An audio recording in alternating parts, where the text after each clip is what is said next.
En los anales de la historia, pocos relatos resuenan con la fuerza y la trascendencia del Éxodo. Es la crónica de un pueblo, los israelitas, que bajo la guía divina y el liderazgo inquebrantable de Moisés y Aarón, emprendió un viaje monumental desde la esclavitud hacia la libertad. Esta no fue una simple migración, fue una odisea forjada en la fe, marcada por milagros y desafíos, que transformaría para siempre el destino de una nación. Cada paso de esta travesía fue meticulosamente registrado. Por orden directa del Señor, Moisés consignó por escrito cada punto de partida, cada campamento, cada hito en este peregrinaje sagrado. Estos registros no solo son una geografía de su viaje, sino un testimonio de la presencia constante de Dios en medio de su pueblo. Hoy desentrañaremos estas etapas, reviviendo la magnitud de su éxodo. El día decisivo llegó.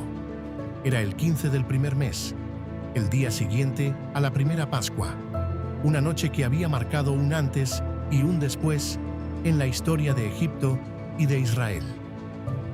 Desde la ciudad de Ramsés, una vasta multitud de israelitas, organizados en regimientos, comenzó su marcha.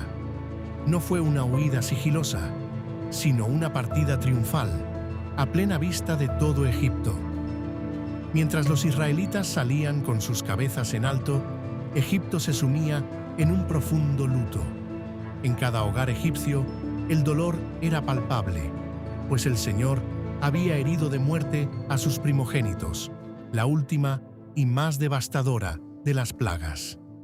Este acto divino no solo liberó a Israel, sino que también fue un justo escarmiento para los dioses de Egipto, demostrando la supremacía del único Dios verdadero. La libertad de Israel se cimentó en la humillación de sus opresores y sus falsas deidades. Con la opresión egipcia finalmente a sus espaldas, la vasta caravana de israelitas se puso en marcha. Su primera parada significativa, después de Ramsés, fue Sucot. Aquí, en este lugar de reunión, comenzaron a adaptarse a la vida nómada, a la realidad de su nueva libertad y a la inmensidad del camino que tenían por delante. Era un momento de ajuste, de organización y de asimilar la magnitud de lo que acababan de vivir. Dejando Sucot, la columna de viajeros avanzó hacia Etam. Este campamento se encontraba estratégicamente ubicado al borde del desierto, una frontera natural que marcaba el fin de las tierras más conocidas y el inicio de la vasta e inhóspita extensión que tendrían que cruzar. La expectativa y la incertidumbre se mezclaban en el aire, mientras el pueblo de Israel se preparaba para adentrarse en lo desconocido. Pero el camino no fue directo. De Etam, el Señor les ordenó dar un giro inesperado, dirigiéndose hacia Piahirot, un lugar situado frente a Baal Safón. Acamparon allí, con el imponente Migdol a un lado y el vasto Mar Rojo al otro. Esta posición, que a ojos humanos parecía una trampa sin salida, era en realidad parte del plan divino, preparando el escenario para uno de los milagros más asombrosos de la historia. Desde Piahirot, la mano poderosa de Dios se manifestó. El mar se abrió, creando un camino seco a través de sus profundidades, permitiendo a los israelitas cruzar a salvo. Tras este milagro sin precedentes, se adentraron en el desierto. Durante 3 días, marcharon por el desierto de Etam, una travesía ardua y sedienta, hasta que finalmente acamparon en Mará. Allí encontraron agua, pero amarga e imbebible, un nuevo desafío que puso a prueba su fe y la provisión divina. Dejando atrás la amargura de Mará, el pueblo continuó su marcha, y el Señor los guió a un lugar de consuelo y abundancia, Elim. Este oasis era un verdadero paraíso en medio de la aridez del desierto, bendecido con 12 fuentes de agua fresca y 70 palmeras datileras.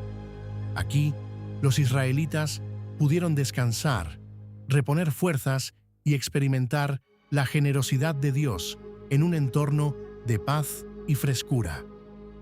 Después de la bendición de Elim, el viaje continuó. Partieron de este oasis y acamparon una vez más a orillas del Mar Rojo, quizás para reflexionar sobre el milagro que allí habían presenciado. Luego, se adentraron aún más en la vastedad del desierto, estableciendo su siguiente campamento en el desierto de Sin. Este tramo marcó el inicio de una fase más profunda de su peregrinaje por la aridez, donde la dependencia de Dios se haría aún más evidente. La marcha por el desierto de Sin los llevó a Dofca y luego a Alús. Cada campamento era un punto de descanso temporal en la interminable extensión de arena y roca. Pero el verdadero desafío llegó en Refidim.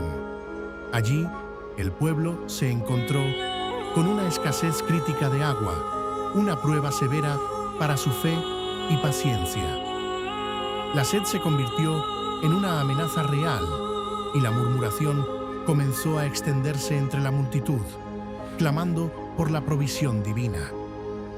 Una vez más, Dios intervino milagrosamente, proveyendo agua de la roca para saciar la sed de su pueblo. Con sus fuerzas renovadas, los israelitas partieron de Refidim y finalmente llegaron a un destino de inmensa importancia espiritual, el desierto del Sinaí. Aquí, al pie de la montaña sagrada, se prepararían para recibir la ley y establecer una alianza eterna con su Creador. Después de un tiempo significativo en el desierto del Sinaí, donde recibieron los 10 mandamientos y construyeron el tabernáculo, el pueblo de Israel reanudó su viaje. Su siguiente parada fue Kibrot Hataavá, un lugar cuyo nombre, Tumbas de la Codicia, recordaría para siempre las consecuencias de su descontento y su anhelo por las comodidades de Egipto. La travesía continuó, un peregrinaje que se extendería por décadas. De Kibrot Hataavá se movieron a Haserot y luego a Ritmá. Cada campamento, un punto en el vasto lienzo del desierto, representaba un día más, una semana más, en su camino hacia la tierra prometida. Siguieron a Rimón Pérez, luego a Libná, y de allí a Risá. La vida en el desierto era una constante prueba de resistencia y fe, donde cada día traía consigo nuevos desafíos y la necesidad de confiar en la provisión divina. El camino los llevó a Kehelatá y después al Monte Sefer, un lugar que ofrecía un breve respiro visual en la llanura. La lista de campamentos se extiende como los años de su peregrinaje: Jaradá, Makelot, Tahat y Teraj. Cada nombre, un eco de las innumerables noches pasadas bajo las estrellas del desierto, y los amaneceres que prometían otro día de marcha bajo el sol implacable. La ruta los condujo a Mitká, luego a Yasmoná, y de allí a Moseró.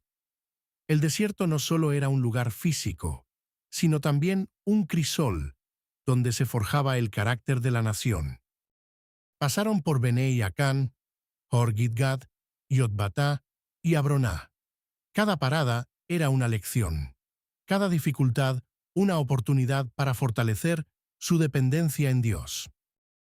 Finalmente, llegaron a Esión Geber, acercándose a las fronteras de nuevas tierras.